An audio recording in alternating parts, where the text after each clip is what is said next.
বৈদেশিক মুদ্রা অর্জন এবং দারিদ্র্য কমিয়ে আনার মাধ্যমে রপ্তানি বাণিজ্য দেশের অর্থনীতির ভিতরকে মজবুত করতে বিশেষ ভূমিকা রাখছে।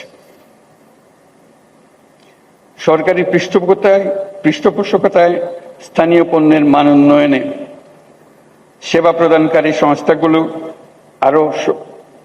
সংস্থাগুলোকে আরো শক্তিশালী করা হচ্ছে। রপ্তানি সেবা প্রদানকারী সংস্থাগুলোর সক্ষমতা বৃদ্ধি, আধুনিক ও দ্রুততর সেবা নিশ্চিত করার লক্ষ্যে সংশ্লিষ্ট সংস্থার বিদ্যমান অবস্থা, সমস্যা ও সম্ভাবনা সংক্রান্ত গ্যাপ নিরূপণের জন্য সার্ভে করা হচ্ছে। সকলের সম্মিলিত প্রয়াসে নতুন নতুন পণ্য উদ্ভাবনের মাধ্যমে আমাদের রপ্তানিকে আরো সমৃদ্ধ করতে হবে। পণ্যের পাশাপাশি সেবা খাতে বিনিয়োগ ও রপ্তানি বৃদ্ধির লক্ষ্যে এগিয়ে আসার জন্য আমি আমাদের ব্যবসায়ী মহলকে অনুরোধ জানাচ্ছি। দেশের রপ্তানি পণ্য বহুমুখীকরণের পদক্ষেপ হিসেবে সরকার নানামুখী কর্মসূচি বাস্তবায়ন করে চলেছে। এর মধ্যে রপ্তানিতে অবদান ও সম্ভাবনার বিষয়ে বিবেচনাক্রমে পণ্য খাতকে যথাক্রমে সর্বোচ্চ অগ্রাধিকার খাত, বিশেষ অগ্রাধিকার খাত হিসেবে ঘোষণা করা হয়েছে। এছাড়া রপ্তানি প্রসার ও প্রণোদনামূলক কর্মকাণ্ডকে বেগবান করতে প্রতি বছর একটি পণ্যকে প্রোডাক্ট অব দ্য ইয়ার, বর্ষের সেরা পণ্য হিসেবে ঘোষণা দেওয়া হয়। এই প্রক্রিয়ার মাধ্যমে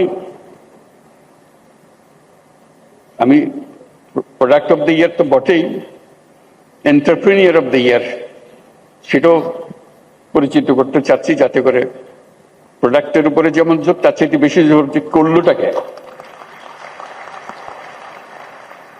এই প্রক্রিয়ার মাধ্যমে জনগণকে ঘোষিত পণ্যের উৎপাদন ও বিপণনে উৎসাহিতকরণে প্রয়োজনীয় পদক্ষেপ নেওয়া হয়। এবার ফার্নিচার পণ্যকে 2005 সালের বর্ষসেরা পণ্য হিসেবে ঘোষণা করা হয়েছে। বাংলাদেশে উৎপাদিত প্রক্রিয়াকৃত পণ্য ও সেবা সামগ্রীকে বহির্বিশ্বে রপ্তানির পথ সুগম করার লক্ষ্যে আয়োজিত 29তম ঢাকা আন্তর্জাতিক বাণিজ্য মেলার সাথে সম্পৃক্ত বাণিজ্য মন্ত্রণালয় এবং রপ্তানি উন্নয়ন ব্যুরো সহ সকল মন্ত্রণালয় ও সংস্থাকে আমি আন্তরিক ধন্যবাদ জানাচ্ছি।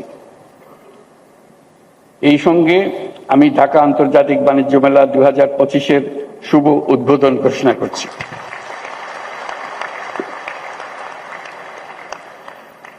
ঢাকা আন্তর্জাতিক বাণিজ্য মেলার সঙ্গে সংশ্লিষ্ট সকলকে আমার শুভকামনা।